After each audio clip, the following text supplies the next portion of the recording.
watches what we do and helps us to be good. He helps us to be good because He is the Father of us all, who loves us big or small. He loves us big or small. We don't have a sad God, we have a happy God. We have a happy God who wants us to be happy. We don't have a sad God, we have a happy God. We have a happy God who wants us to be happy. The happiness He gives to us makes others happy too. Let's share it with them too. He wants to give us heaven here and kiss away our tears. Kiss away our tears. We don't have a sad God, we have a happy God. We have a happy God who wants us to be happy. We don't have a sad God, we have a happy God. We have a happy God who wants us to be happy. We know He watches what we do and helps us to be good.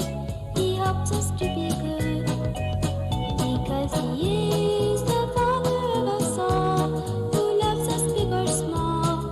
He loves us big or small. We don't have a sad God, we have a happy God. We have a happy God who wants us to be happy. We don't have a sad God, we have a happy God. We have a happy God who wants us to be happy. He wants us to be happy.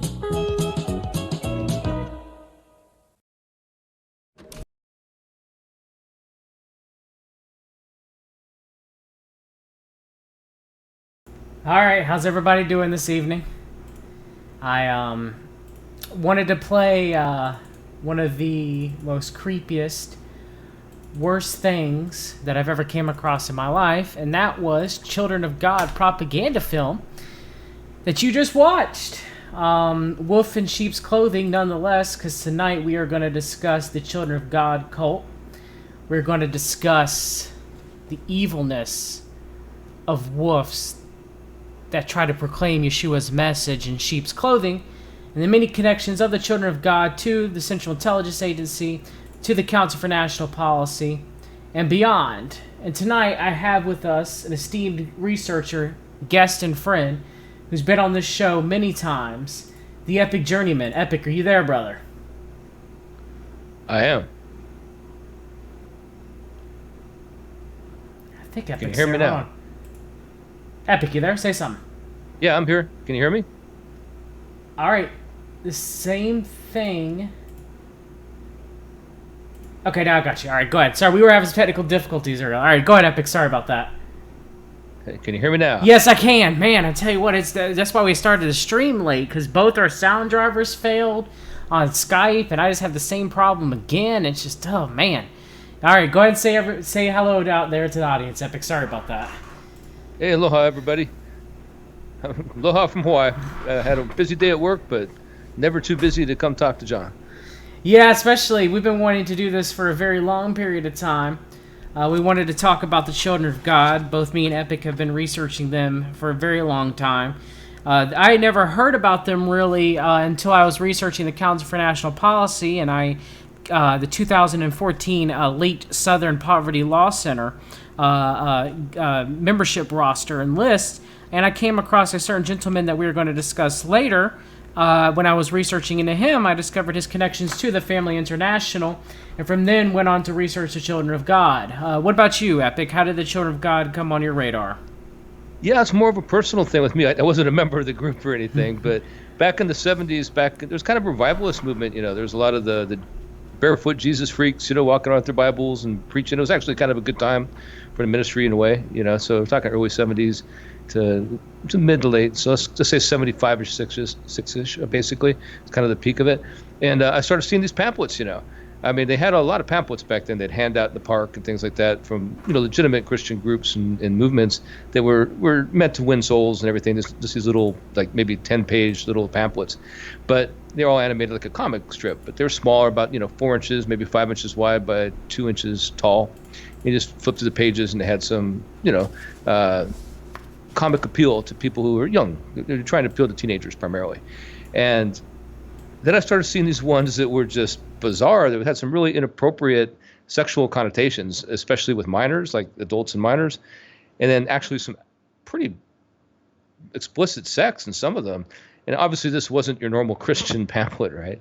And I forgot about it for years, but years later I saw a special on 2020, the news program, where they were talking about the children of God and what they call flirty fishing, where they would send out the women of the cult, it was a cult, to go out and win people over to the cult by basically, sorry for this term, but whoring for Christ. There's no other way to say it, right? And they No, it was whoring for Christ, Epic. There's no doubt about it. That's exactly what it was.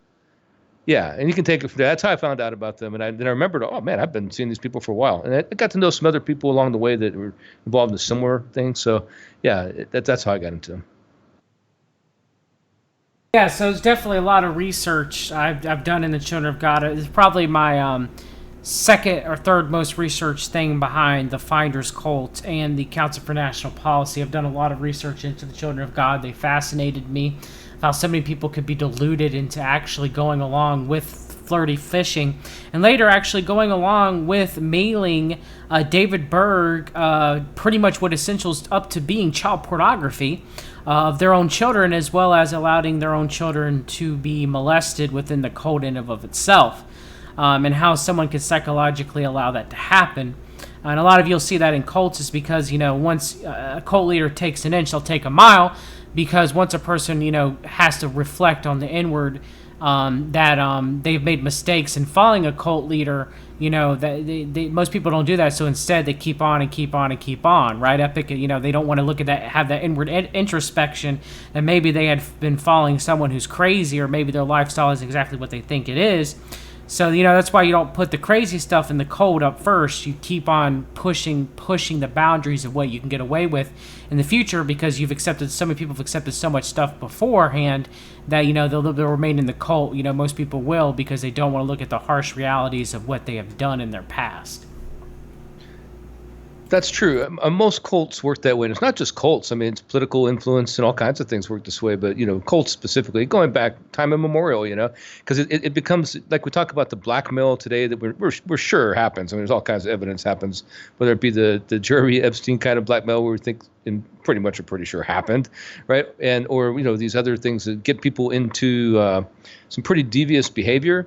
And then when they rise to a position of power, because the people who put them in that position in the first place to be compromised back them from that point forward, knowing they have that to call back on and make sure that they do what they're sent there to do, whatever that objective was. Well, in the case of this cult in particular, I don't think that that's what it was so much as just, it was a pervert who started the thing. Let's just not mince words here. This guy was a pedophile and just a bad person, man. He really was.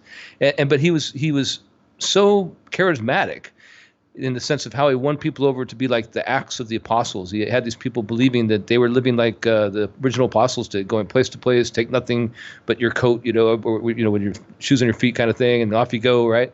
And they believed, they bought into it. They sold everything they had like they're following Christ, and that enriched him, and that allowed them to set up these communes all over the world.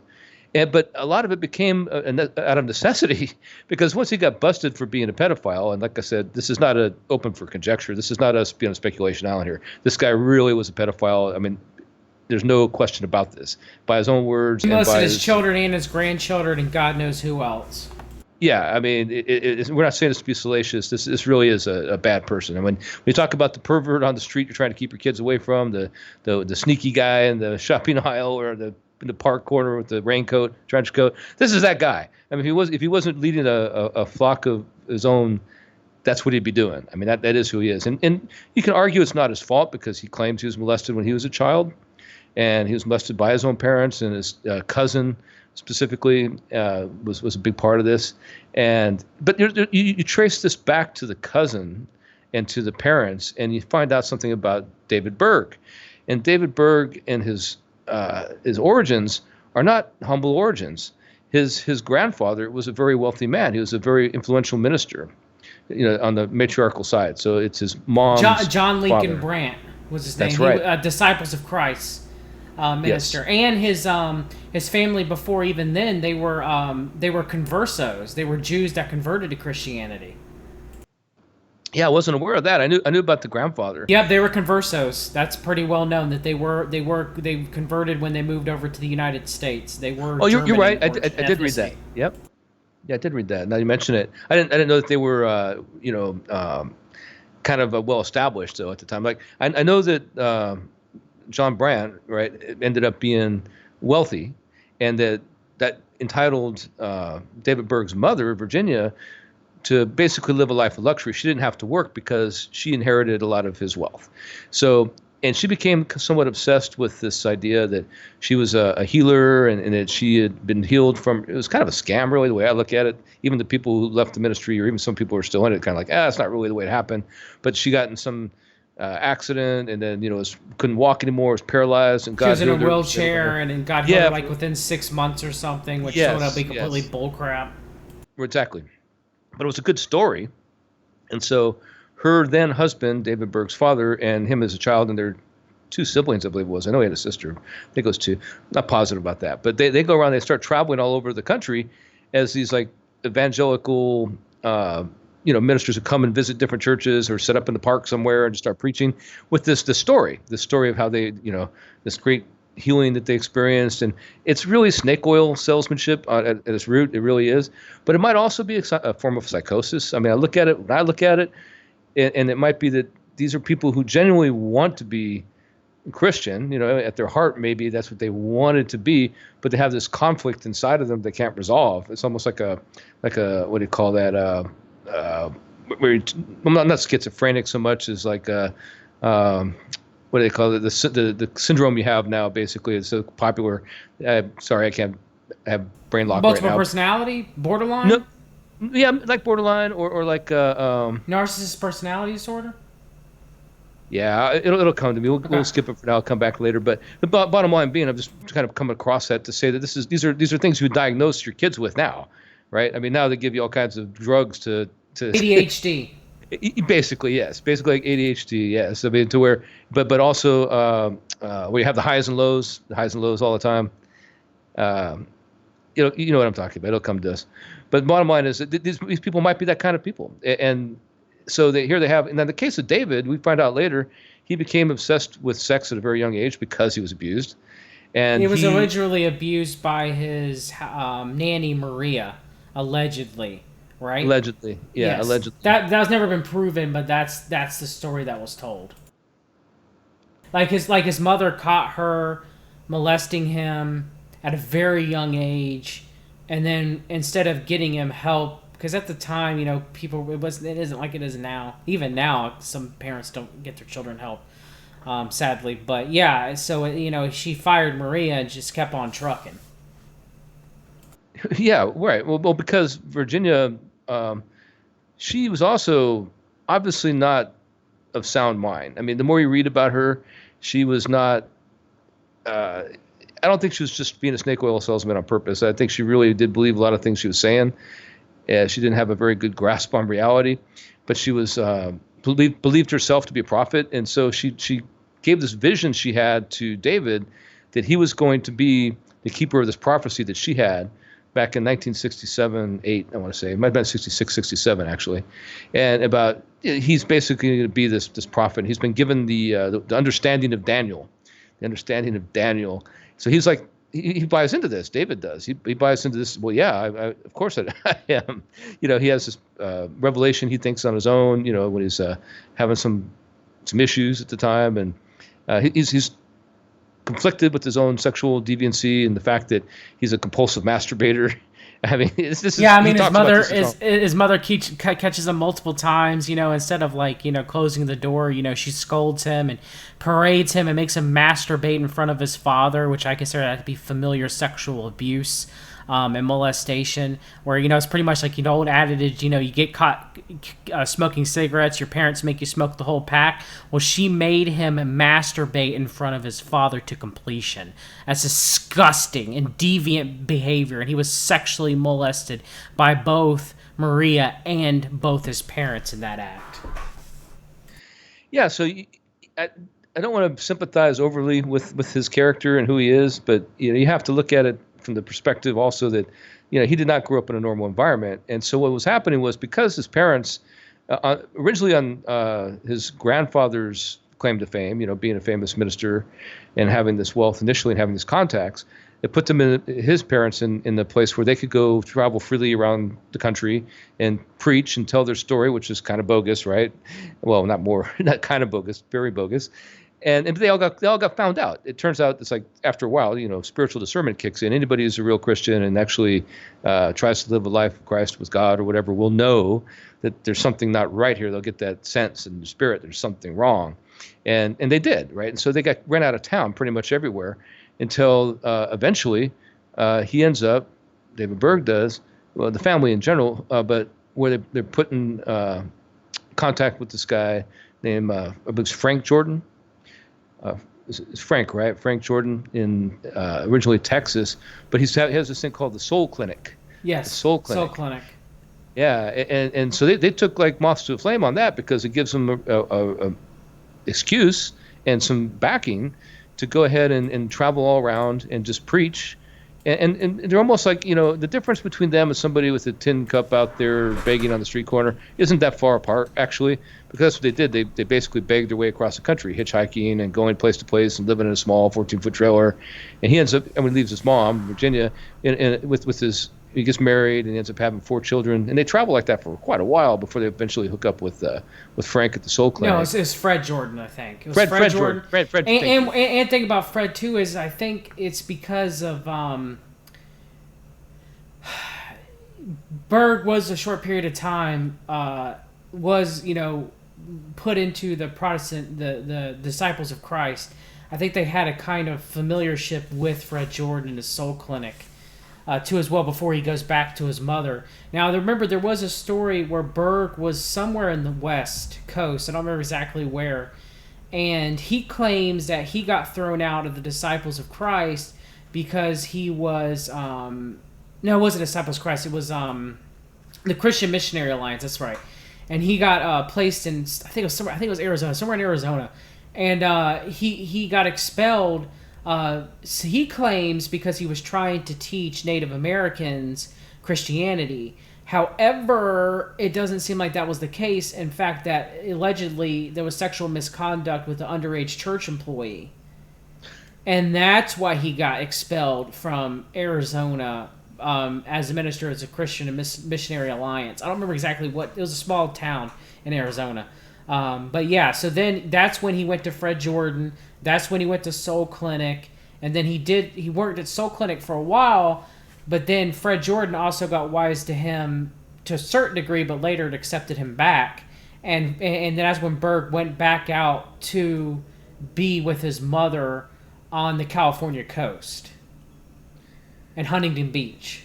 Yeah, Huntington Beach and the coffee shops where he's famous for starting the children. We had the revelation to become the leader of the children of the God and bring it. It was Teens for Christ originally. He was just trying to appeal to the hippies at the time. There's a lot of them back in 1967, 8 when he was doing this. And yeah, this thing with it wasn't a small relationship he had at all with Fred Jordan. Fred Jordan he became one of the first televangelists actually, and he spent 12 years. We're talking about David Berg here. Working for him, going all over the world, getting radio station and TV time, which to his claim is 2 million hours worth of free time throughout the country for Fred Jordan. So Fred Jordan kind of owed him for doing that because he was going around traveling and being diligent about doing that, at his own expense, basically. And so he set him up at a commune of 100 people, followers that he found when he found his own Soul Clinic in a place called Thurber, Texas, which has this interesting history we're not going to get into now, dealing with robber barons. It's really interesting. Actually, I found it really interesting myself. But the history of this town is something that maybe we'll get into another time, because I do think it ties into Fred Jordan, because he somehow ended up with a quarter of all the land in the entire town, 400, I believe, 12 acres, where this commune goes and they live there for years before finally, whatever the last straw was with Fred, they, that's it. He kicks them out, right? And that's who ends up in Huntington Beach. They go to Miami for quite a while too. They were in Miami. The commune we first talked about was outside of Tucson. It's a little town called Valley something. It's outside of Tucson. Don't quote me on the name. No, it's Valley something, I thought, but it's outside of Tucson. I do know that.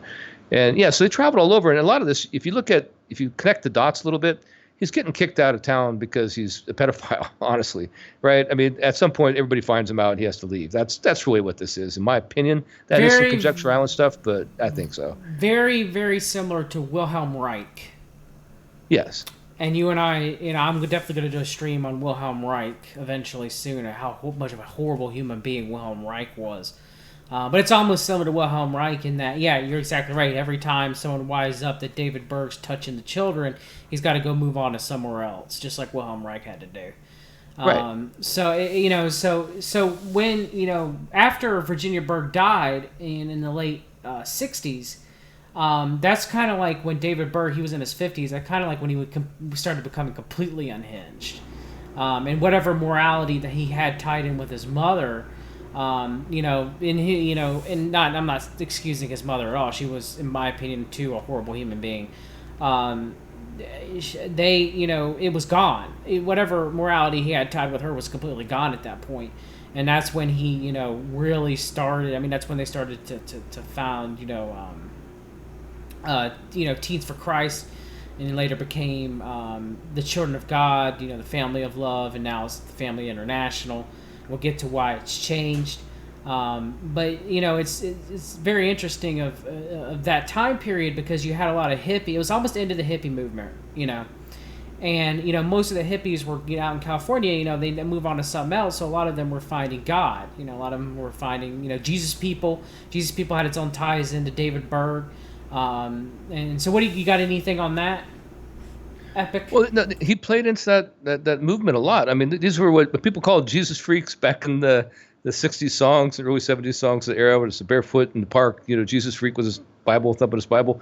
Well, I'll tell you what, those people were really into Christ. They really were. A lot of they might have been high, some of them at the time too, but some were high on Christ. And it's a sad thing that a lot of those people who fell into the grasp of David Berg and the Children of God were real Christians. I mean, they came there for the right reason. They wanted to believe and they wanted to serve Christ. They wanted to go like the original apostles did and travel the world and spread the word. They thought that, God will take care of my needs. I'll go anywhere and I'll do it. And so he took advantage of that, and David Berg did.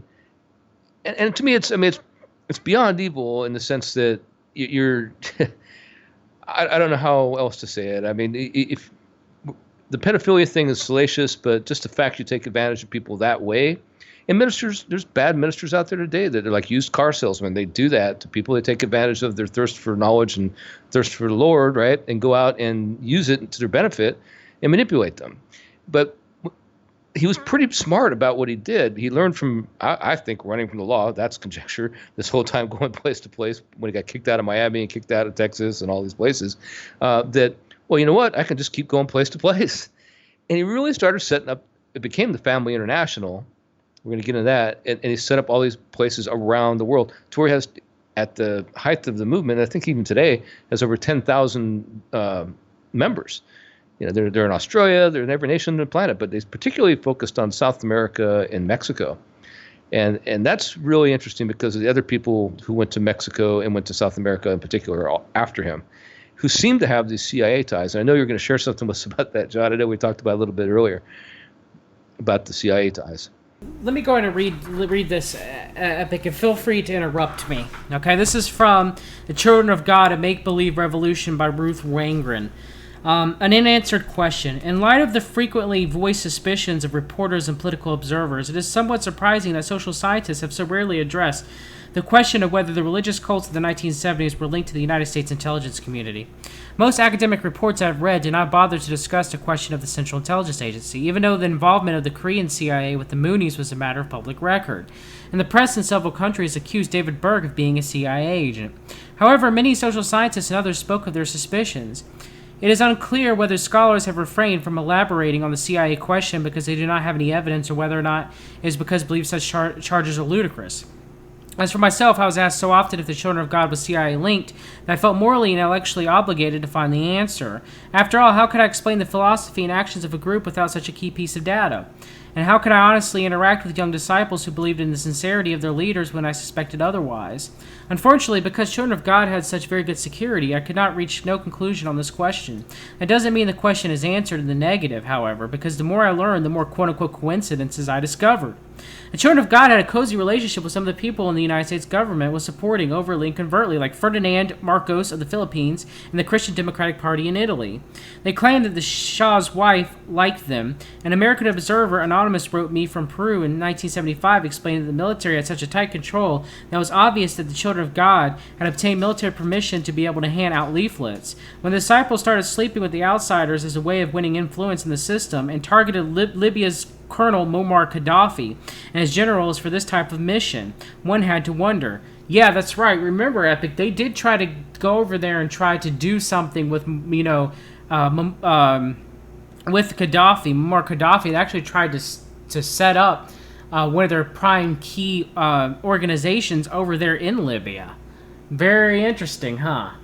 Very interesting. There's a lot of very interesting things here, and it's interesting to see how during the late 70s and going into the early 80s, that this seems to be this really strong tie to South America, this really strong tie to, and that's where the CIA was really, really busy in South and Central America, because going into the Reagan administration. I mean, it started the Carter administration, but it was George Bush's CIA that really was doing that, right? Who became vice president, of course, during the Reagan administration, and basically became an arm of the CIA at that point to do those operations.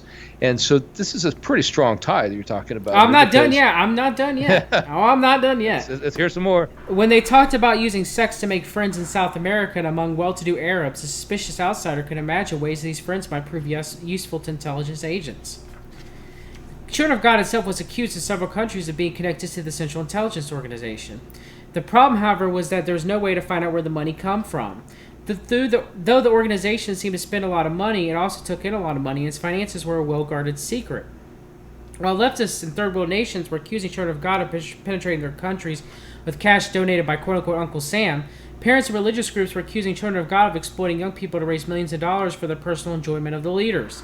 These charges aren't necessarily contradictory. After all, the CIA has been known to use narcotics dealers in its operations, allowing them to profit from the drug trade, while they also conducted company business. How could an organization like Children of God be manipulated or used by the CIA or some other force? The Children of God themselves admit they were once used by an early sponsor, evangelicist Fred Jordan, and later by some of the backers of the musical group in Paris. Remember, they had a #1 single hit in France. That's not in this book, but I wanted to make note of that. A leader in Rome told me they were often approached with deals by people who wanted to use them, but that Children of God could not be manipulated because they had principles. Their principles, however, were flexible. Later, David Berg had assembled a few thousand young, healthy, enthusiastic, obedient full-time workers and taught them to distribute literature. He used them to push his own pet projects, such as creationism and prayer in public schools, and he let other evangelicists use these same disciples to enhance their own reputations and raise money for themselves. As mentioned above, Mo even tried to make an arrangement with the proud Libyan leader, Colonel Muammar Gaddafi. A group whose members obey their leaders without question can be manipulated by or those leaders. A group that seeks donations and support from outsiders can be bought or at least rented. Many of the disciples were inexperienced and gullible. Their prophet taught the faith was much more important than knowledge, and it was bad to murmur. That is, ask too many questions. So whether David Berg took his orders from the CIA or not, the Children of God was organized, invited attempts to manipulate it. In 1975 and 1976, the Children of God moved into Italy in large numbers. This suggested too many Italians that the CIA was trying to influence the election to be held there in June 20th, 1976. It's no longer a secret that the CIA has been given large amounts of money to the Italian Christian Democrats and other European anti-communist political parties in the years since World War II. That was known as Operation Gladio, by the way. One part of Operation Gladio. Some people... That was a side. That's not in the book. Some people thought that Bambino di Dio, Children of God in Italian, were being used to funnel money to Christian Democrats who felt more threatened than ever by the left. The Christian Democrats eventually received 39% of the vote to the Communists 35%. The combined vote of the left parties was 47%. Even if Bambi D. Dio weren't campaigning for the Christian Democrats during the time I was there, they might as well have been. Disciples hand out many thousands of pieces of literature throughout the country in big cities and small villages. All their literature had the same message. Socialism and other man-made political solutions were doomed to failure, and faith in God was the only answer to all problems. It's interesting because the children of God were socialists pretty much. When the charge was made in a large circulation Italian newspaper that David Berg was a CIA agent, his disciples were distressed not because they suspected it might be true, but because they thought the attack might hinder their work. So what do you think about all that, Epic? Well, I think that's some good connecting the dots there. That because the Family of God International, as I understand it now, last I checked, is based out of Rome, right? So it's Rome, Italy. And I was in Rome. No, I was in Rome. I was all over Italy back in the 80s. In my Navy days, we pulled in there a couple times when I was on the sub. And one of the things that was going on there in the early 80s was Italy was a catastrophe, man. Italy, they had so many political parties going on. There's so much. They had terrorist groups. They had the Red Brigade, they called it, these other guys. You had pamphlets. I saw some of these pamphlets, the 80s, not necessarily Children of God pamphlets, but pamphlets being passed out all the time. It had something like 38 political parties vying for power at the time. And so the time you're talking about in the late 70s, Italy had been going through a huge destabilization, basically. They're stable now, of course, much more so. But at that time, anybody could basically seize power of Italy. And it's no surprise to me then when you look at it that here's these people, and I'm going to tie in something that a lot of people maybe don't tie in. And I think it's worth tying in because a lot of people discredit this individual, but I think he did a lot of good work. And that guy's name is Fritz Springmeier. Fritz Springmeier brought about and made people aware of a lot of these tactics that were used by the CIA, but also used by what we call the Illuminati, right? Now, the Illuminati may not be real the way we think of it now, like the Bavarian Illuminati of the 1700s, but there is some kind of overarching group that controls a lot of what goes on a global scale. It's not just a national thing, it's an international thing. And so one of his famous books is How to Make a Completely Undetectable Mind Control Slave, right? Undetectable Mind Control Slave. And so this is about how you brainwash people to get them to do your will. And there's no better way to brainwash somebody than by using religion as the means. And so these people believed they were doing the right thing. They believed they were doing God's work. They believed they were, doing the work of God because their leader, David Berg, told them they were. But David Berg was compromised by the intelligence agencies at the time, not necessarily only of America, but, some other parties who would like to remain unknown, right? And so that explains a lot of how they ended up in all these countries around the world. Because as you pointed out so well, there's no way you could just go to Africa and not get shot passing out this. You can't just go to Libya under Gaddafi, right, and start passing out this stuff. You can't do those things. Somebody has to give you the okay to do those things, right? In fact, I think it was David Berg and somebody else. It was certainly during the Soul Clinic days when they were still in Miami, or ended up in Miami before moving out to California, where they'd hitchhiked across Africa. They hitchhiked across Africa, passing out pamphlets and winning people over. I just ask you, first of all, is that a tall story, right? Or did that really happen? And if it did really happen, then there's no way that could happen, I don't think. I mean, no. I mean, talk about having to be protected by God. You can't go, passing out pamphlets in Angola, So, I at least not back then. So I find it questionable at best as far as the authenticity of those claims. But when you look at the way you're describing it now, where they do have the backing of an intelligence network. It's called asymmetric warfare, right? You're going in, whether it be in Vietnam, passing out pamphlets to win people over to our side that we're on the moral high ground and we love you, we're going to do the best for you, even though they have Project Phoenix and all those things going on at the same time. Or over in our countries we want to get involved with and win over to our supposed democratic ways, but more for business, I guess, especially later on in the 80s and 90s. You bring these people in, you show that they're kind-hearted. But so on one side, you have this winning people over legitimately for Christ, right? That's a great thing. On the other side, they're willing to do whatever to use their bodies as prostitutes, literally, flirty fishing. This was instilled in them that from the time they came in there in 1968, so in 1969 when they became children of God, right? This whole time they've been taught, and it's the second generation. So it's not the people who just joined during the Jesus freak movement in the late 60s and early 70s. These are their kids now who grew up their entire lives being taught this doctrine, and they're the willing body of Christ, right? It's a disgusting thing to call it that way, but that's how he taught it. That Berg taught it. And now, how is that not so enticing to an intelligence agency like the CIA or an overseeing group that just wants to affect change in a country somewhere? You have these willing disciples, not even disciples, I won't call them that. These willing, I call them willing victims, right? Who will go out there and do their bidding, and feel good about it because they think they're doing the right thing because they've been told they are. It's pretty hideous, actually. So I don't know what you got to say about that, but I did find it interesting what you just brought up about how that ties into countries all over the world and back to Italy, because Italy at that time was incredibly unstable. I mean, yeah, very much so. I mean, interesting. They tried to insert themselves in Libya. They traveled to Russia when it was a Soviet Union. I mean, the Family International, the Children of God Cult has to be an arm of the Central Intelligence Agency. Same with the Finders, there's no doubt about it in my mind. Now, do we have concrete proof that we have like the Finders? Maybe not as much, but it's still definitely there. I mean, there's no doubt about it. And what they're used for and their connections, and we'll get to some more of those later. So, what about... Okay, so David Berg gets married. Okay? And he has, his kids. He gets married to... I think his name was Jane, and they later called her Eve. And so he's molesting his children, sadly, and Jane's not doing anything about it. So eventually, Berg, I think it was sometime late 69, he meets Karen Zerby, who he later has a relationship with in the camper that they're traveling around with, and he eventually marries her and divorces Jane, but Jane still stays with them, and Karen Zerby becomes Maria, and she's still now running the Family International, the Children of God. Now, so, Berg's molesting his daughters. Not all of them. I don't think he molested, or at least she didn't say it, his daughter that wrote the book. I think her name was Deborah on the Children of God. But yeah, so that was Deborah Davis.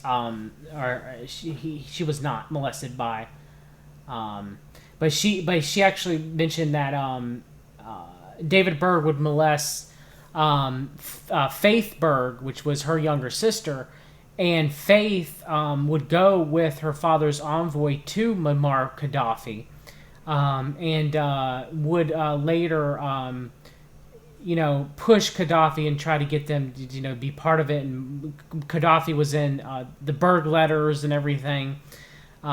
So it's sad enough that David Berg was molesting his own children, some of them, and later his grandchildren. We'll talk about that. And not only was he doing all that, he would also have, first they would institute, flirty fishing, which we talked about that, give an inch and take a mile.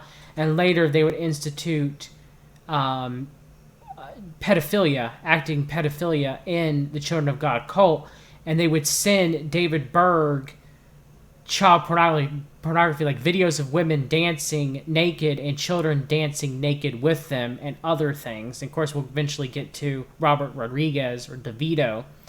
But yeah, it wasn't, it was, every way you look at it, David Berg was a horrible, horrible, horrible human being. Yeah, and I think that we're going to get to some pretty disturbing. I mean, it's all disturbing. And I don't know if we'll probably get struck from YouTube, so we can't even show some of these pamphlets. I sent a link. It's got. No, I ain't showing any of those. We will get struck. Definitely, it's pornographic. It's straight up pornographic for all you people listening. It is. I mean, again, we have to emphasize this is not conjecture. This man was a pedophile. He was a deviant. He was not a good human being. Okay. He may have intended himself to be a good human being. He may have thought he was doing something good at some point, but he ended up being like a lot of people who are mind controlled. And a bipolar, I think some of the guys who are saying the word bipolar, that's what I was looking for earlier. Yeah, he's bipolar, and so is his mother apparently. And so they have this. A lot of people are bipolar. I'm not saying that's a terrible thing necessarily. I'm just saying that it was used as a weapon against him, by people who I think did manipulate him, because we were starting to see these CIA ties or intelligence agency ties. And it's a legitimate thing to at least speculate on, because you don't get to go to those places and do those things we're talking about in those countries unless you really are protected by God. I mean, literally, or somebody else is protecting you. And I find it an interesting convergence of the time frame. So at the time frame when George Bush, and if you guys like George H.W. Bush, you need to learn more about him. I'm sorry, you really need to learn more. This is a terrible person. Okay, it really is. And when you find out about what his CIA did, and he was at the pinnacle of a lot of this stuff where these mind control experiments were being done, most likely, well, definitely the agents we talked about earlier who went to Angola, they were trained down in Guyana, right? They were trained there for years, being drilled in their head with all these different messages and loudspeakers day and night. Well, that same camp became Jonestown. Okay, that's a direct tie. That's a direct tie. So you're taking that and you're saying, well, this happened. That we tied it into Grenada earlier and places like that afterwards. So at this late 70s to early 80s time frame is when the Children of God cult, they changed their name at that time, I believe, to Family International at that point, are truly international, right? But they are brainwashed. They are being used as pawns in this scheme to influence people Epic, around the world. why did they change their name? Now, during the 1970s, Berg had to leave the United States and go to Europe because, again, they caught up with him. You know, the United States was starting to investigate his pedophilic ties. And there's actually a lot of David Berg's Mo letters you can go look. He rants against pedophilia laws. I mean, this man's sick. Yeah, sick. He's very open about it. He's very open about it. Like, a lot of people argue today that, like, that's like the next plank of just, postmodernism, basically, and the destruction of society as we know it, is to normalize pedophilia. And he's the guy who really was at the forefront of that. And he used to print his own things called Mo letters, right? He was Grandpa or Moses or Grandpa Moses, all these different pseudonyms he used. And if you see that, you guys, maybe we can link it in the show notes and we can show you some links to go check out. You got to see with your own eyes if you've never seen it. It's disgusting, yes, but these were really being passed out like on the street corner. This isn't something. And they were like, treated, at first the Family Internet or the Children of God, back when they were Children of God. David Berg, at least, they used to read the Bible when they were in the communes. Okay, they would spend hours of the day reading the Bible, but eventually, David Berg, when he started the Mo letters, they became what was taught, and no longer was the Bible taught, because Berg can only manipulate what the Bible says for him to have many wives, for example, because he used to say, well, Abraham had many wives, why can't I? Okay, but he can only manipulate the Bible so much before, if people actually start reading and study the Bible, they'd go, well, wait a minute, Yeshua said if you harm, who should ever lead the little ones astray, it's better for a millstone to be hung around their neck. Okay, which is what David Berg was doing. So he had to take people away from the actual Bible and studying the Bible, and instead he made it eventually so that these Mo letters were more modern day prophetizing, through him, through Yeshua to him. And it was almost like the Book of Mormon in a lot of ways, where it was like a new book and only the Mo letters should be studied. Right, Epic? Yeah, I was going to make that analogy earlier when you brought up some of his stuff. It very much like Mormons, yeah. So it's these new teachings, this new truth. He's been revealed to him, right? Well, I'm going to point out what I was getting to I got a little distracted with the H.W. Bush CIA thing, but it's not really distracted so much as I started that plank without following up, and this is the follow-up, is what happened at that time frame. If you follow how the Children of God and they turn to the Family International, again, things are catching up with them. It's almost like they have a new operator in chief, right? Because their tactics change. They move to South America, especially South America. They operate out of Paraguay, Brazil, especially, right? They go all over the world. They end up now like they're in Rome, like I was saying earlier. But they're all over the world. They're a global group of people who have all been brought up from the time of birth as if it's a sociological experiment, and I would argue that it was, right? Because at this point, it's no longer David Berg who's running the group. Yes, he's their chief. He has his Mo letters and these things, but what's happening is they put on a new face, and that new face is the people who become involved in media. All of a sudden, these people start showing up from the Children of God cult, who are grown up on the commune, And these are the, Joaquin Phoenix, River Phoenix, Rose McGowan, and then Jeremy Spencer from Fleetwood Mac has this weird mescaline trip, thinking it's going to be the end of the world, traveling a trip from San Francisco to Southern California. It runs into David Berg, I think down at Huntington Beach, actually, but I'm not positive of that. They're supposed to do a concert that night. Gets won over to the Children of God cult. Has been with them ever since and done several albums. His first one being Jeremy Spencer and the Children.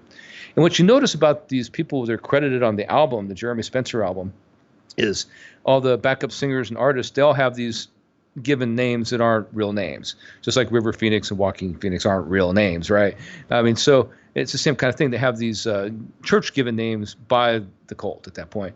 And what I would ask people to consider is that these people, even though, like, by all accounts, Joaquin Phoenix is a pretty cool guy. I mean, he realizes where he grew up in a cult now. He lost his virginity, was 4 years old, to his nanny. It's a very popular thing to do in that cult at the time. You'd service your nanny, right? It's horrible. It's disgusting, yes. But he seems well adjusted now. He's a good actor. His brother was a great actor. But it seems like there was like we're talking about trying to get to leaders around the world with these sex slaves, by all accounts, who will do anything for their leader, right? They're evangelists. They're flirty fishing globally. They also took these people who grew up the second generation, who grew up on these communes and know nothing but the teachings of their church, which at this point seems to be co-opted by intelligence agencies, to go and influence popular culture. And they did, right? They started getting a foothold in popular culture. Now, by all accounts, these people have long since left the church, and they talk about it as in a bad way. They don't paint it in a good light whatsoever. But I would argue that it might have been a possibility, like it's just a failed campaign to start placing these people in positions where they are in the media that could influence people, and it just didn't work. Just as like the 1969 gambit didn't work, we've talked about before. Same kind of thing. This gambit didn't quite work. This late 70s, early 80s placement of these people who were supposed to be there as their Manchurian candidates, essentially, or in this case, they're the 30 fishers of society. And it didn't work out that way because they broke the programming. But I would say that it looks like those people, they all came in a group, It's not like they just, one by one kind of popped up. They all kind of showed up at the same time. In the case of River Phoenix and Joaquin Phoenix, I mean, that's a big family, It's like, he has like 4 other sisters, and of course his mother and dad, might be 5 sisters, plus his passed away brother, who died outside a nightclub at the peak of his career, which I always thought was kind of suspicious. It's almost like the Ledger thing. I'm not really sure that is legit either, but we can't prove it one way or the other. That's all conjecture. But it is interesting to look at the timeline. So that late 70s to early 80s timeline where these people came out of the dark, so to speak, with this cool, family they grew up with, right? And then that didn't work. And I would argue part of that might have come from the Franklin scandal, that the Franklin scandal might have ended that operation because that revealed the fact that this was being used that way. I think that's a possibility. You look at the time frame and it seems to fit. Yeah, I mean, what do you think? Definitely. To continue with George H.W. Bush, the family singers sung, I believe, at the 1991 White House Christmas celebration. There's a picture with them with George H.W. Bush. Epic. Yeah, they sang a song, right? A Christmas song, right? Yeah. I believe it was 1991. I think it was. But yeah, so I mean, to Barbara Bush. Yeah, you're right. There you go. So when the Family International, I mean, the Children of God started getting a lot of subject to a lot of investigations. They're moving around from place to place in Europe. Documentaries started coming out against them. There were numerous allegations in many countries of them, pedophilia and sexual abuse. That's when the Family of Love decided to reform themselves into the corporation known as the Family International. They're really cracking down on pedophilia, really cracking down on it. Epic, and they started institutes, smaller communes, more watch communes. You're able to celebrate any religion as long as you stay in the Children of God. You can go to other churches within Christianity. But however, they also instituted for the younger generation, because remember, many of these second generation Children of God members or members that were born into the cult, children that were born into the cult, a lot of them, were molested because in these communes, they were filmed for child pornography that was sent to David Berg. Many of them were growing up with mental issues, sadly, and many of them committed suicide. And so they started instituting these work camps for them to go, and if they misbehaved, they'd go to these camps and they would till in the soil and grow crops and proselytize and almost be brainwashed, and if they did anything wrong, they would be admonished in front of everybody in the camp. And this was their way of fixing that, or trying to bring these second generation in line, was to break them down almost in work camps. Those work camps were rife with molestation.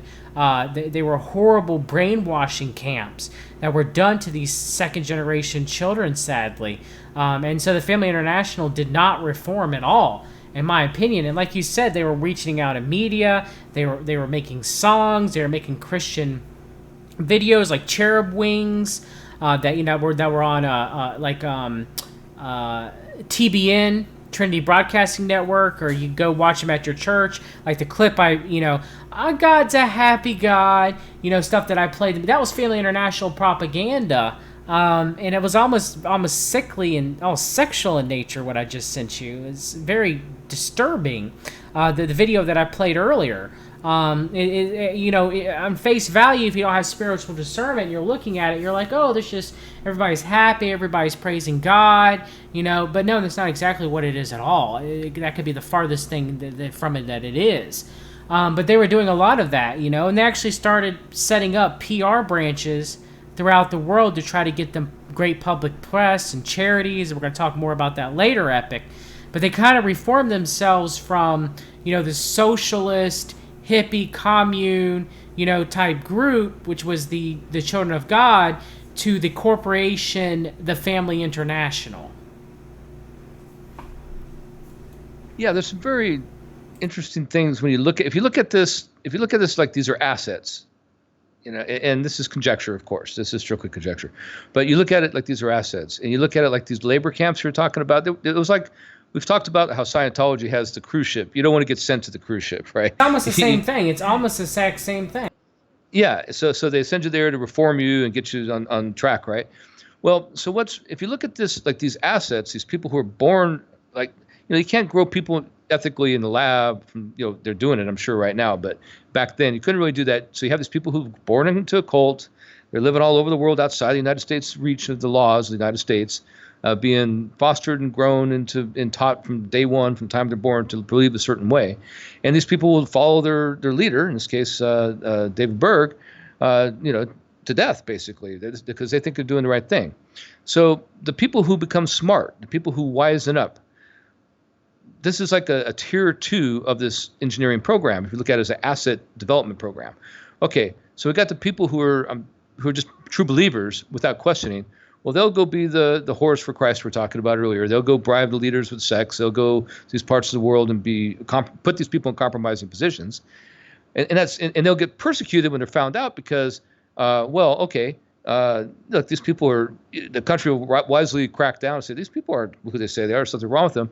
Well, that's that asymmetric warfare aspect, because it enables us. Well, when I say us, I mean the U.S. government or CIA to say. See, they're cracking down on Christians, passing out Christian literature. They're just passing out Christian literature in Africa, and this terrible regime is chastising them and locking them up, and it's horrible. We have to go do something. We have to intervene.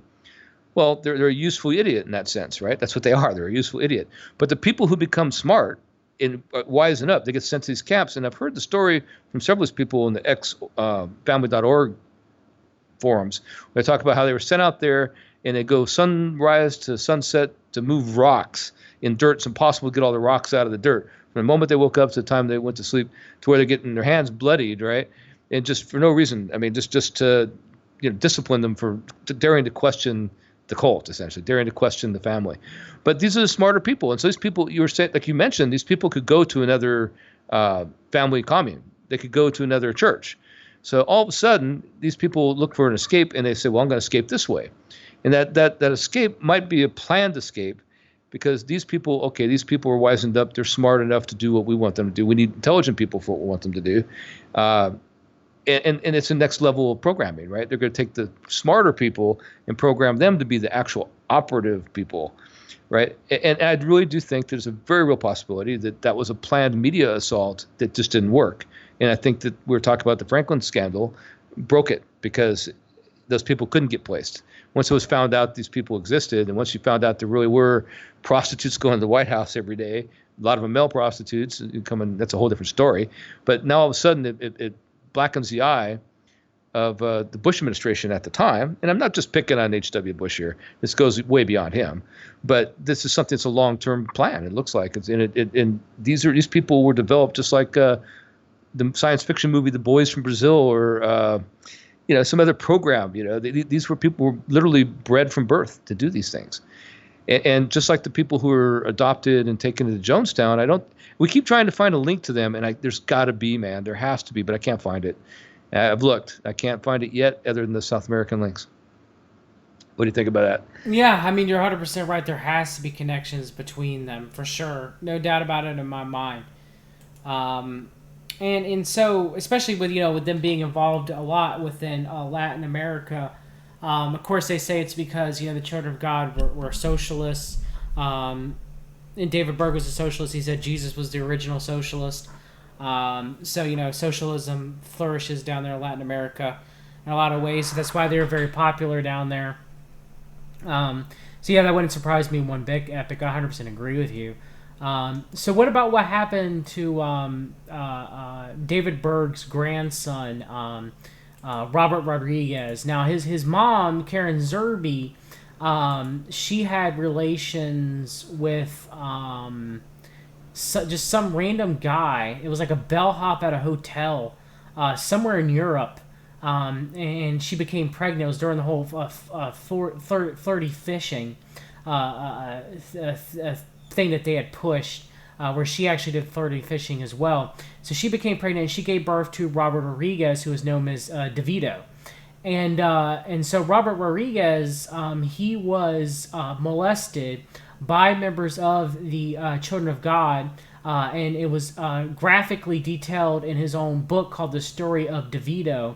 Pretty much since his birth, he was fondled by his nannies, fondled possibly by his mother, and in doing so, he would also put him when he was young. I mean, very young. I think almost the age of 3 or 4.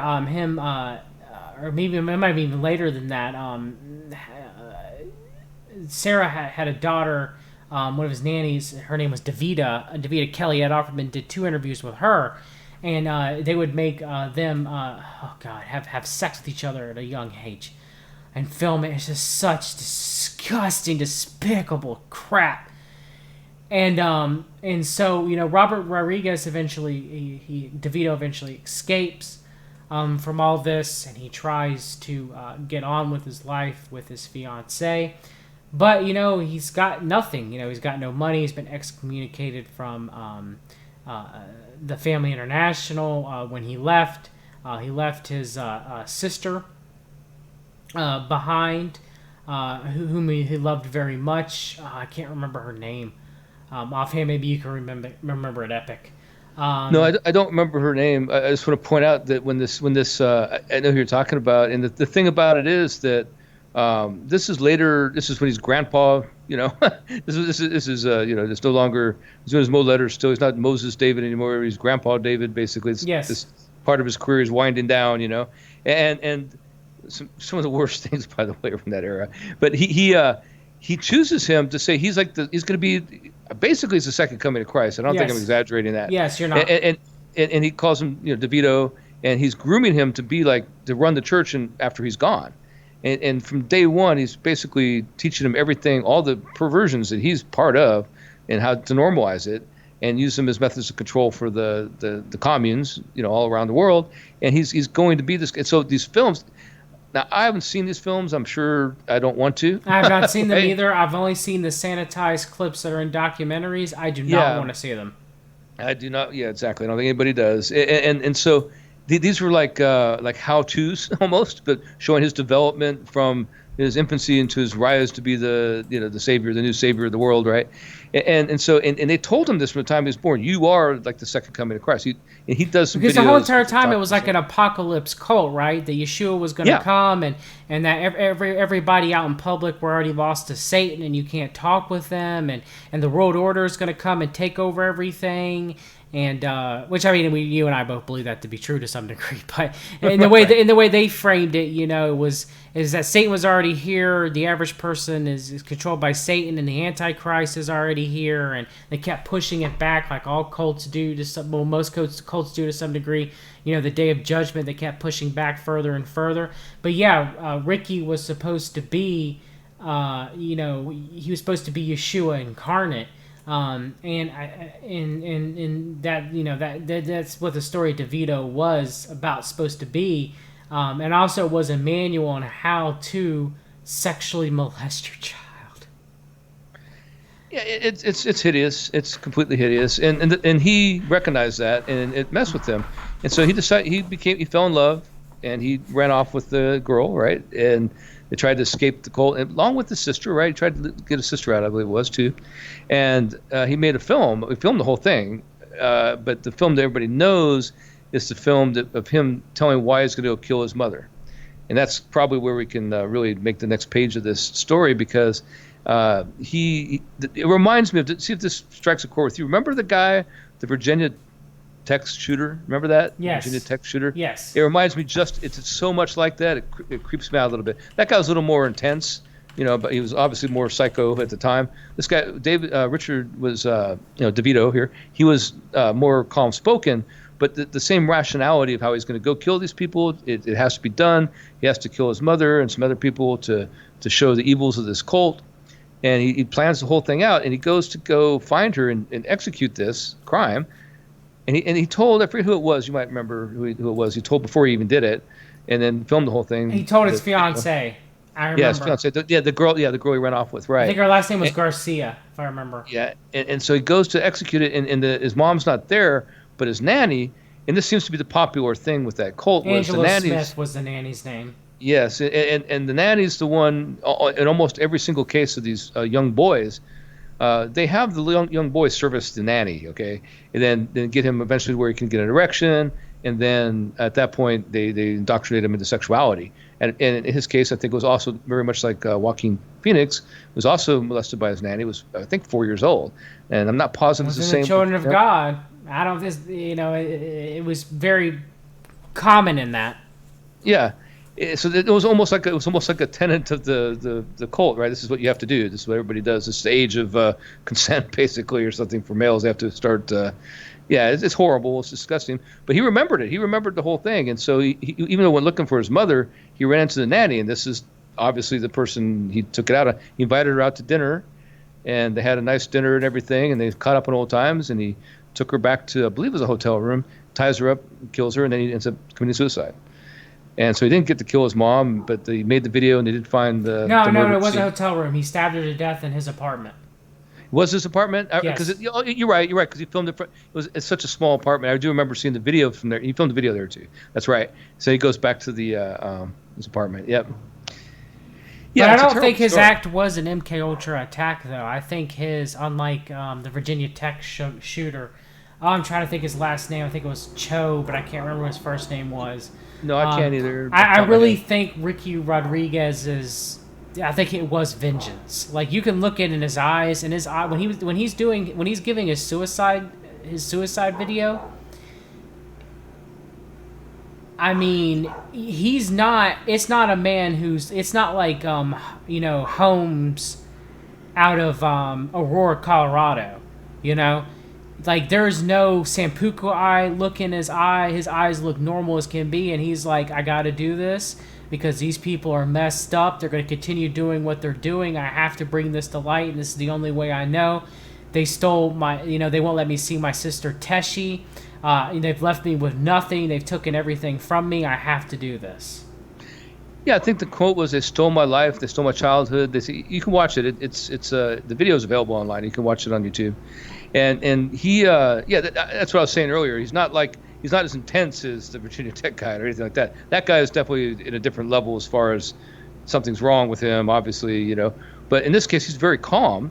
But the similarity, I mean, is that he's explaining what he's going to do. Yes. And in his case, Yes. he's DeVito's case, he's calmly explaining what he's going to do, but not just calmly. He realizes there's a price to be paid for what he's going to do. He's made this acceptance that he's going to die. That this is what, but he needs to do it for this reason. And I'm with you. He did it. It's not ever right to. I don't think he was. I don't either. think he was activated. I really don't. No, I don't either. I never meant to imply that. I just think that the setting of how he did it was similar, right? Like how he set that up, like yes. it's going to be found. It's my testimony, right? And how he's got the weapons out on the tape. That's what I mean. Is the way he filmed it is similar, and I have to wonder in some level if the Virginia Tech guy kind of saw that, and kind of filmed it the same way. I mean, that guy obviously was spun when he made the film. DeVito here is not spun out. And Cho was also in. MK Ultra activated. I mean, you can see in his eyes. He's got the same eyes as most MK Ultra victims, where if you actually look in Ricky Rodriguez's eyes, there's a human being in there. Like, he is, even in the video, he's not doing, as much as I condone murder, he's not doing it for revenge. He's literally doing it for what he believes to be justice. And he talks about that in the video. No, he lays it out there. He does. And so, just like, okay, like, I look at it like I don't have my judgment, reserved judgment, a lot of people, but I can say that David Berg was not a good person. No. Now I can also judge and say that a lot of who he became isn't completely his fault. He was put in terrible circumstances. Right, so and he has a history of child abuse and things on his own but once side. you become adult, Ricky. Do we know? Ricky Rodriguez never succumbed to anything like that. Well, that was gonna be my point. Is that so now I was gonna go. The next point level is DeVito. Ricky Rodriguez, was put through far more, I would imagine, than David Berg ever was. Yes. And he also had this. He thought he was a Christian. He thought he was gonna be living with Christ, and he realized the conflict. He couldn't live with the conflict, right? He couldn't live with the conflict, and so you can see that in him. So this is somebody trying to, in his own way, redeem himself, but is so lost. He's so lost. He doesn't realize that there's a way out anymore. What he's learned, he can't go back to because he feels lost. They say it was because he started interacting with the outside world and actually started reading the Bible, and the spirit of discernment came upon him. And he realized that, the children of God was the farthest from Christianity that it could be. And, Ricky Rodriguez was still a Christian. His faith never wavered in Yeshua, the same with DeVita Kelly. But they realized that, David Berg was false, the children of God was false. It was a false teaching of Christianity, which led to all the evilness.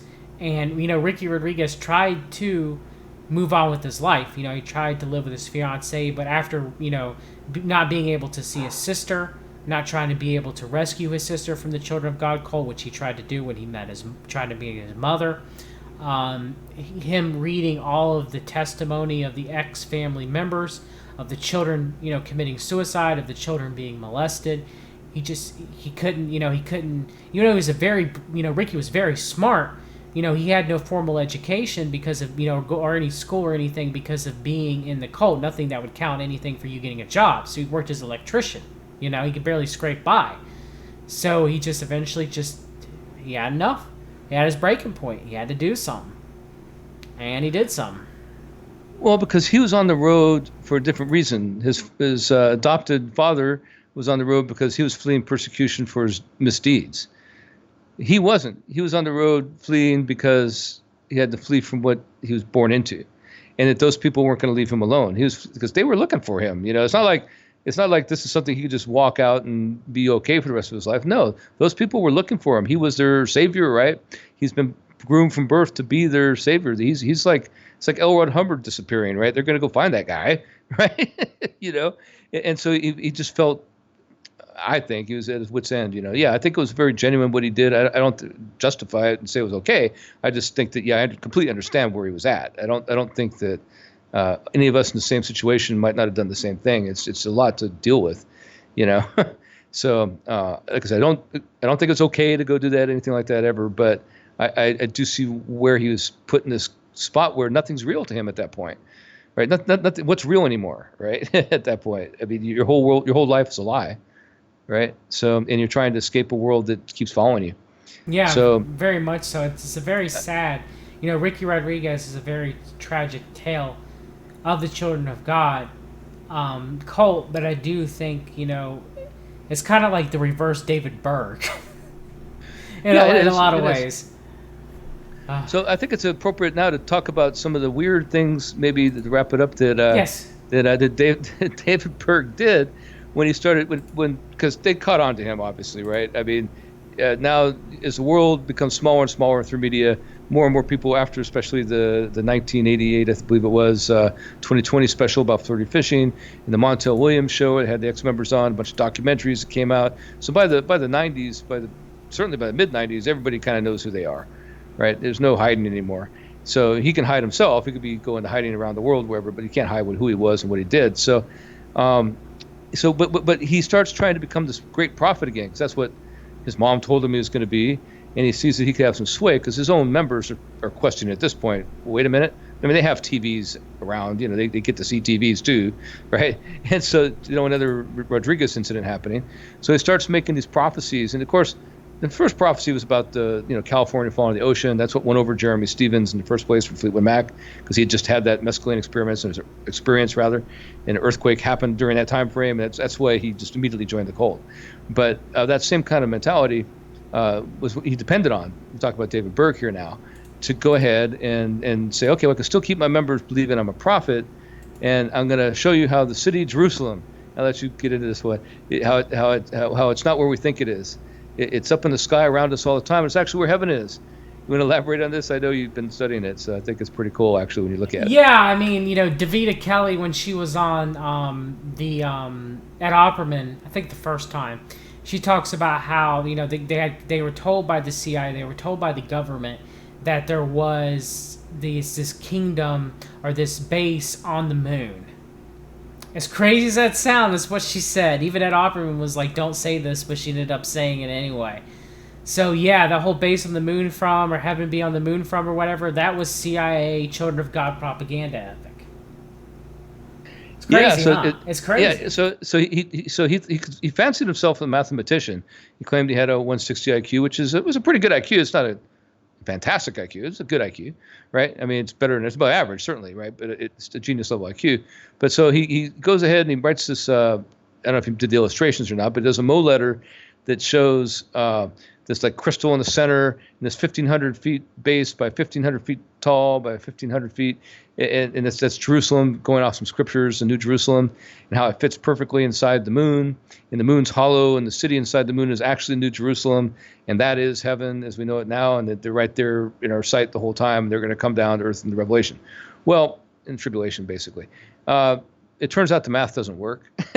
And so, and his own followers pointed it out. Now, Epic. Davida Kelly said the CIA has those documents and the government has those documents now. Like, it's got to be true. Well, if the CIA has them, it's got to be true. Yeah. It's two more things to wrap it up. And I definitely want to thank you. We'll definitely, we'll probably do Children of God again.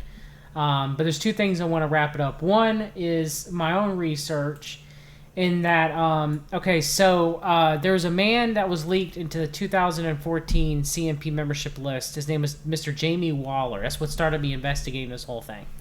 And he was founder of Quedanino, Guatemala. Now, Quedanino, Guatemala is a charity in Guatemala to help orphaned and disabled children. Former Wall Street executive Jamie Waller he decided one day to be a philanthropist.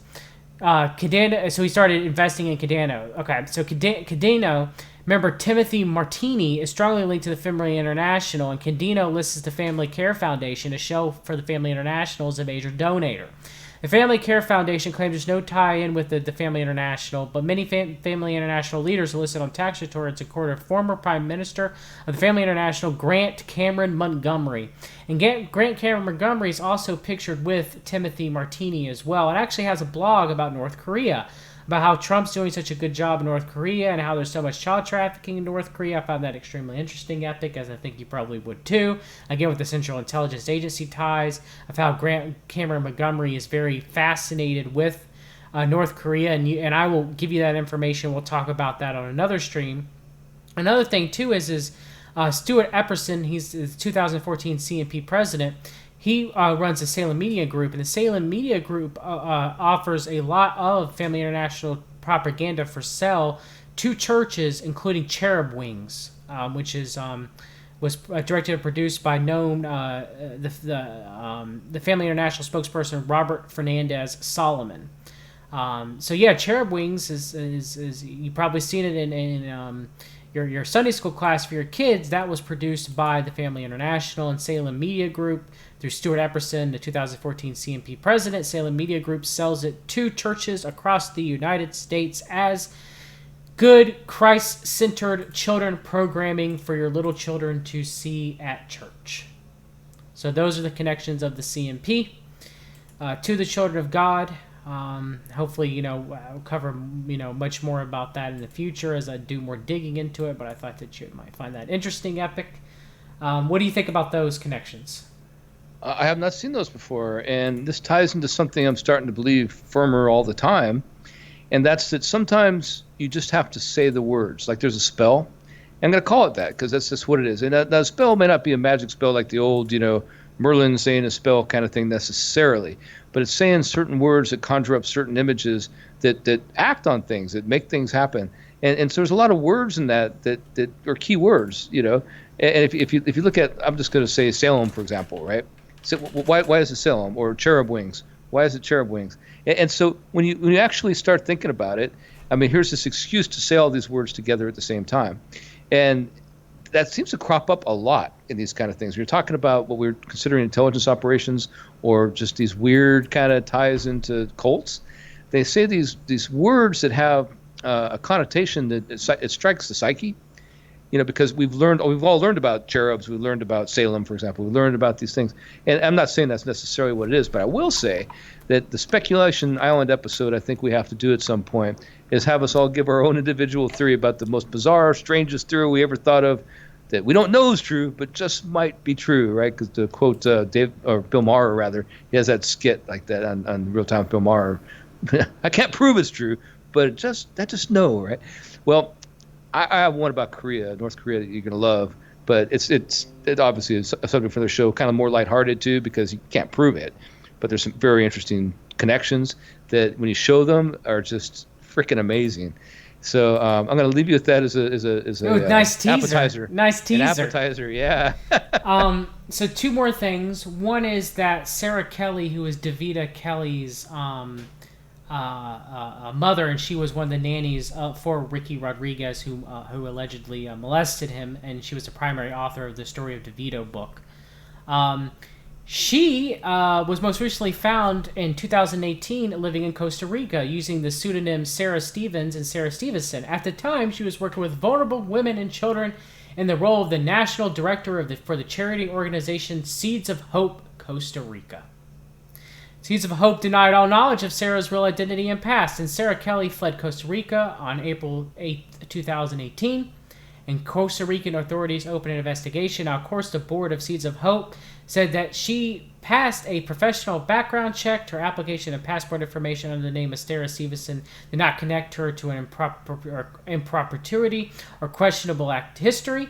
And they had no idea at all, Epic, for previous connections to the Family International.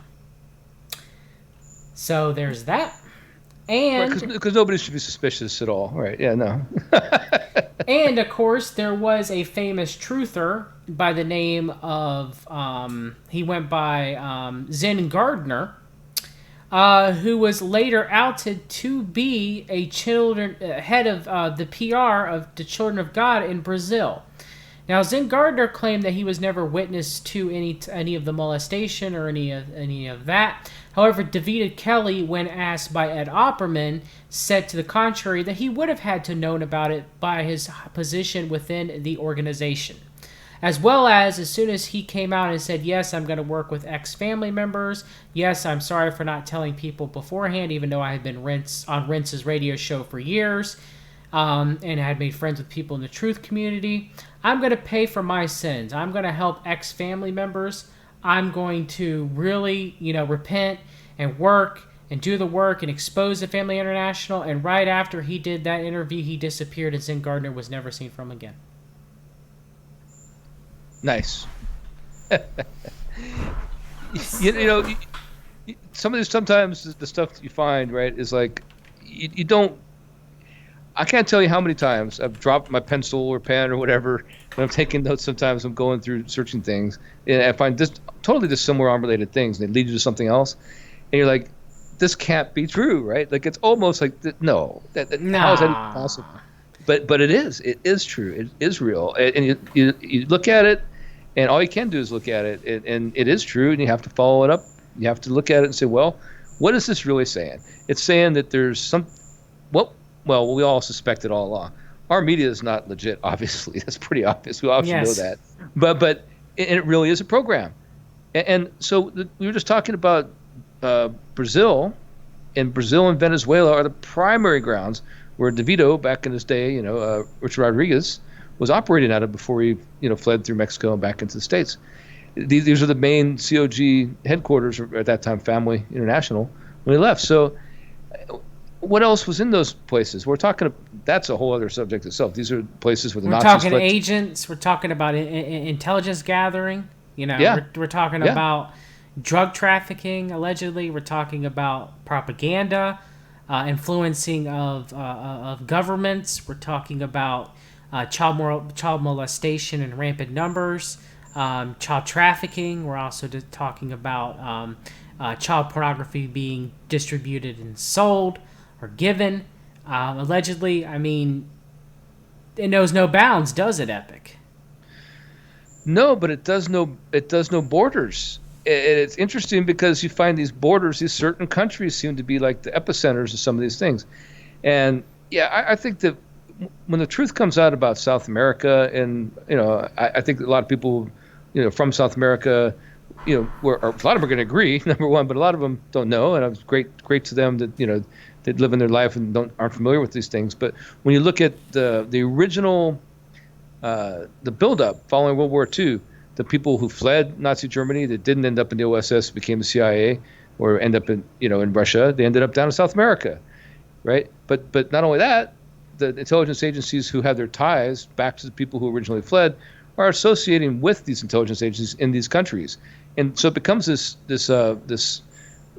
jungle, basically, literally and figuratively, this free-for-all world where you can do whatever you want and set up whatever you want and do whatever kind of tests you want, and they did, and that's what we're starting to find. I think we're starting to find that. I think that the people who escaped these communes and escaped these areas that were test projects are showing that this was true, and I think it's only eventually everything's going to be known. I don't think it's going to be hidden forever, and it's obviously developing cracks now that people can see through it and see this was going on. And all it's going to take is one or two things to let the world really see it. And then what? What are we going to do then? And we're like, well, okay, is that moment and they live where everybody's reptilian when the signal goes off? You know what I mean? I'm not saying that's what it is. I'm just saying you are going to see that there are people at that level that are controlling things. And they have been for a long time. I mean, they have been for a long time. I don't know how far back it goes, but I'm finding that obviously it was ancient times this was going on. But I would say there was following the Dark Ages, following the Middle Ages, there was a time where there was some freedom, where it did get away from that kind of mind control, and that it's just got reconsolidated, and the old monarchies, the old power consortiums didn't go away, and they started reconsolidating following World War II, and that's what we're seeing. See, you and I disagree on that. I actually think it was the time of the Church of Christ when they called the Dark Ages was actually when there was more freedom. And the Age of Enlightenment was where it actually began the corruption. Well, that could be. And I think that's the reason why they call it the Dark Ages, why the system calls it the Dark Ages, why Neil deGrasse Tyson calls it the worst period in history. And a lot of the pushers of the world order call it that, where I don't think it was that. I think it's been misrepresented as that. because there was a lot of rampant pedophilia that was going on during the Renaissance period in Italy. Crazy amounts, almost Sodom and Gomorrah levels. Well, we have a whole show to do about that, and we're going to actually with Jimmy, I believe, in the future, about the whole eyes wide shut. I've been doing a lot of study on this whole idea of the mask. The mask. We talk about the old. We talked about the pantomime mask, but that comes from Dionysian Greek plays, and before that goes back to ancient before that, but it morphed into. We won't get too involved, but into the Venetian masks, which became what we now know from things like masquerades and the Joker, the Harlequin figure. All these things are from that, and these tie back to ancient rituals. They tie back to very ancient rituals, and that's why it's important. And it's coming back and making a resurgence. And there's a lot to this actually. And to tie into what you're talking about, the Dark Ages, I think that's right. I think that part of that's right anyway. That they're dark because they're hidden from us. They're not dark because, there is some lack of knowledge. That knowledge has been hidden from us. And there's all kinds of theories about that. One of the better theories I've heard, and I don't know if it's true, it's just a fun one, is that when the Vatican hid those basically 1,000 years, right? Actually, it's not 1,000, it's just 400, right? 300 and some odd years, I think it is. There's a couple theories that go on that. But I think there might be something to that. We could maybe talk about that on another show. But the concept, regardless of the amount of years, it's not really relevant, the amount of years involved. It's just the fact that we have a hidden history that we're denied, right? We don't learn that in history books. It's just scrubbed. It's just completely scrubbed. Yes, I do think there's something to that. It's scrubbed. It's scrubbed or it's modified, either one, Epic. But it's made to be vilified, and we're left with gaps that we have no idea what happened since the death of Christ for about a good 1,100 years. Maybe less, maybe more, give or take.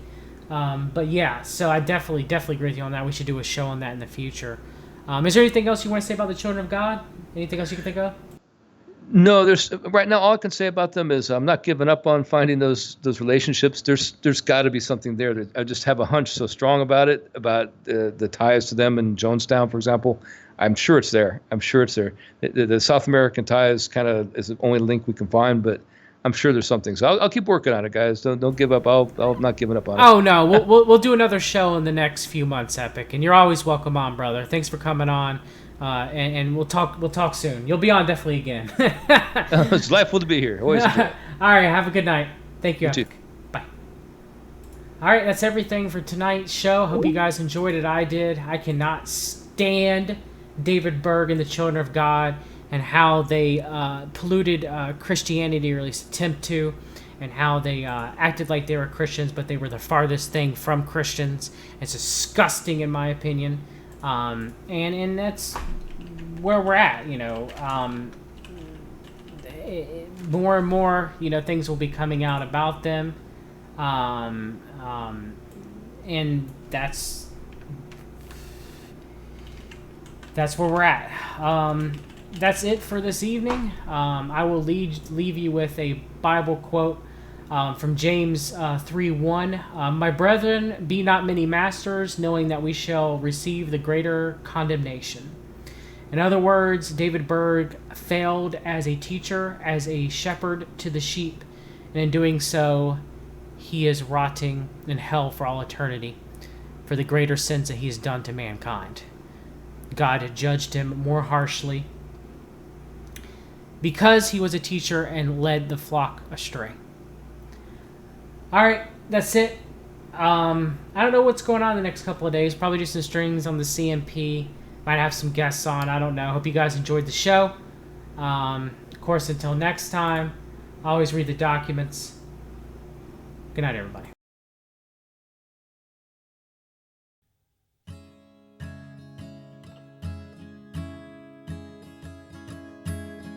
Tiny tales living in my hometown. Wedding bells, they begin easy. Live it down, baby, don't talk that much. Baby knows that baby don't tease me. In the park, we could go walking. Down in the dock, we could go sailing on the sea. Always here, always on time, close call. Was it love or was it just easy?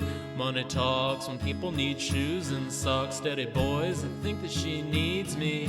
I was just sipping on something sweet. I don't need political process.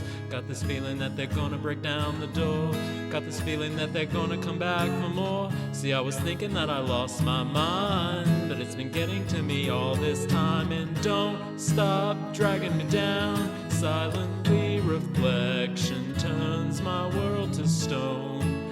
Patiently correction leaves us all alone. And sometimes I'm a traveling, but tonight this engine's failing. And I still hear the children playing. Kick the can, skipping blackjack. Steal a car and ring around Rosie. Rock and roll, Candyland, boogeyman. Run away and give me your sneakers. Acid rain when Babel looked up at Cain. We began weeping and wailing. Hurry, hide from pestilence, pills and pride. It's a shame we could have gone sailing, but heaven knows everything tranquilized. I got this feeling that they're gonna break down the door. I got this feeling that they're gonna come back for more. See, I was thinking that I lost my mind, but it's been getting to me all this time. And don't stop dragging me down. Silently reflection turns my world to stone. Patiently correction leaves us all alone. And sometimes I'm a traveling, but tonight this engine's failing. And I still hear the children playing deadbeat dances. Come to us and stay. 'Cause I don't care where you've been, and I don't care what you've seen. We're the ones who still believe, and we're looking for a page in that lifeless book of hope, where dreams might help you cope, where the bushes and the bombs